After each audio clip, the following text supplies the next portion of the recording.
चलिए आज एक ऐसी भाषा को समझने की कोशिश करते हैं, एक गुप्त भाषा जिसे ब्रह्मांड समझता है।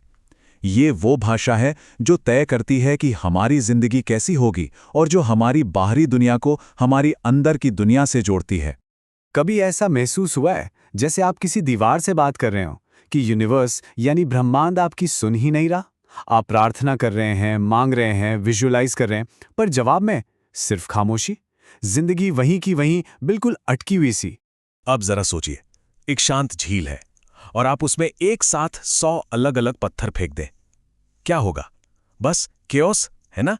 लहरें आपस में टकराएंगी, सब कुछ गड़बड़ हो जाएगा। पता है, हमारा दिमाग भी बिल्कुल वैसा ही है। हम एक ही समय में इतने सारे मिले जुले सिग्नल भेजते हैं और ब्रह्मांड बेचारा कंफ्यूज हो जाता है। वो हमारे शब्दों को नहीं, बल्कि उस पूरे केओस को, उस अस्त-व्यस्त ऊर्जा को सुनता है। तो आते हैं मुख्य बात पर।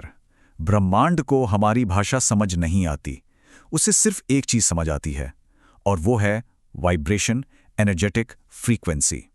मतलब आपके दिल की गहराई में जो छुपे हुए विश्वास और भावनाएं हैं ना, बस वही उसकी भाषा है। असली बातचीत जुबान से नहीं, अवचेतन मन से हो रही है, हर पल। एक बहुत बड़े मनोवैज्ञानिक थे, कार्ल युंग। उन्होंने एक कमाल की बात कही थी। उन्होंने कहा, जब तक आप अपने अवचेतन को चेतन नहीं बनाते, वो आपकी जिंदगी को निर्देशित करता रहेगा और आप उसे किस्मत कहते रहेंगे। सोचकर देखिए, मतलब हमारी जिंदगी को वो चीजें चला रही हैं जिनके बारे में हमें ठीक से पता तक नहीं है। और ये कोई नई बात नहीं है, हमारे पुराने ग्रंथों में, उपनिषदों में भी यही लिखा है, जैसा भीतर वैसा बाहर। सिंपल। हमारी जो बाहर की दुनिया है ना, वो बस अंदर की दुनिया का एक प्रतिबिंब है, एक आईना। अगर अंदर सब उलझा हुआ है तो बाहर भी सब उलझा हुआ ही दिखेगा। तो चलिए अब मिलते हैं उस असली चीज से जो हमारे रास्ते में खड़ी है, हमारी अपनी इनर शैडो। वो खामोश आवाज जो असल में हमारी जिंदगी की डायरेक्टर बनी बैठी है। हाँ, ये वही कार्ल युंग वाला कॉन्सेप्ट है, द शैडो। ये हमारा वो हिस्सा है जिसे हम, आप जानते हैं, दबाते हैं, स्वीकार नहीं करते। हमारा गुस्सा, हमारा डर, हमारी असुरक्षा, वो सब चीजें जिन्हें हमने एक अंधेरे कमरे में बंद कर दिया है। पर समस्या ये है कि वो उस कमरे के अंदर से ही हमारे सारे फैसले कंट्रोल कर रही हैं। अब यहां पर खेल दिलचस्प हो जाता है। हमारे अंदर ना एक नहीं दो आवाजें हैं, एक दूसरे से लड़ती हुई। जैसे आप ऊपर ऊपर से बोलते हैं, मुझे सफल बनना है, लेकिन अंदर से वो शैडो वाली आवाज धीरे से कहती है, पर मैं इसके काबिल कहाँ हूं? या फिर आप कहते हैं, मैं प्यार के लिए बिल्कुल तैयार हूं, और अंदर से आवाज आती है, पर मुझे तो हमेशा सब छोड़कर चले जाते हैं। पता है, ब्रह्मांड इन दोनों को सुनता है और अक्सर उस धीमी सच्ची आवाज को ज्यादा गंभीरता से लेता है। इसको ऐसे सोचिए, जिंदगी एक पेड़ की तरह है और आपके जो विश्वास हैं वो उसकी जमीन के नीचे छिपी हुई जड़ें हैं। अब अगर जड़ें ही जहरीली मिट्टी में होंगी तो आप पेड़ पर कितना भी पानी डालो, फल तो मीठे नहीं लगने वाले। सिंपल। अगर जड़ों में ही डर बसा है, मैं काबिल नहीं हूं वाली भावना है, तो जिंदगी में नतीजे भी वैसे ही आएंगे।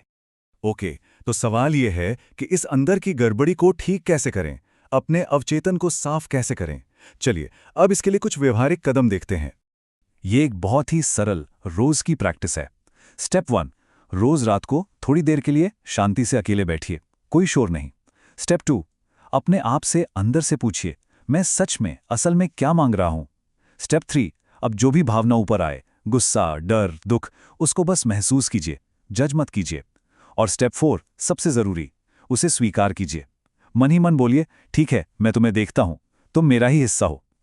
एक बात समझना बहुत जरूरी है, ये कोई एक बार का समाधान नहीं है, ये आदत डालने वाली बात है। जैसे रोज उस मन की झील को साफ करना, ताकि आपका संदेश ब्रह्मांड तक एकदम क्रिस्टल क्लियर पहुंचे। और जब आप ये अंदर की सफाई शुरू करते हैं ना, तो जादू होता है। आपकी भाषा बदल जाती है, आपकी ऊर्जा बदल जाती है। आप कमी की सोच से निकलकर प्रचुरता, मतलब भरपूर होने की सोच में आ जाते हैं। देखिए, अब आपकी भाषा मांगने वाली नहीं, ऐलान करने वाली बन जाती है। पहले आप कहते थे, मुझे प्यार चाहिए। अब आप कहते हैं, मैं ही प्यार हूं और प्यार मेरी तरफ आता है। पहले कहते थे, मुझे सफलता हासिल करनी है। अब कहते हैं, सफलता का स्रोत तो मैं ही हूं। ये छोटा सा बदलाव बहुत बहुत शक्तिशाली है। दिन भर ना अपने विचारों पर नजर रखिए, एक जासूस की तरह।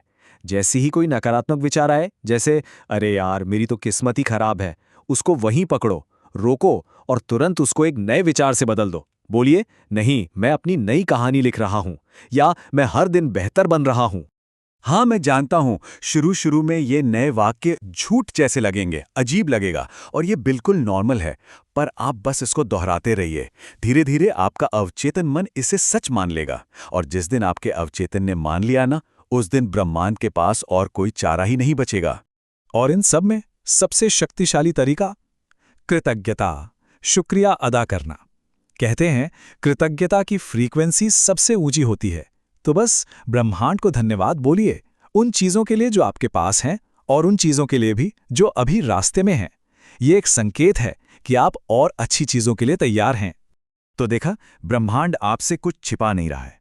वो तो बस इंतजार कर रहा है कि आपकी तरफ से एक स्पष्ट, एकमत संकेत आए। जब आपके शब्द, आपकी भावनाएं और आपके गहरे विश्वास तीनों एक लाइन में आ जाते हैं, तभी प्रतिक्रिया तुरंत मिलती है। तो अब ये सफर यहां से शुरू होता है। एक सवाल अपने आप से पूछिए, ऐसा कौन सा एक छिपा हुआ विश्वास है जिसे आप आज, अभी देखने के लिए तैयार हैं? बस उस एक डर को पहचानने का वादा कीजिए, क्योंकि जिस पल आप उसे देख लेंगे ना, उसकी सारी ताकत वहीं खत्म हो जाएगी।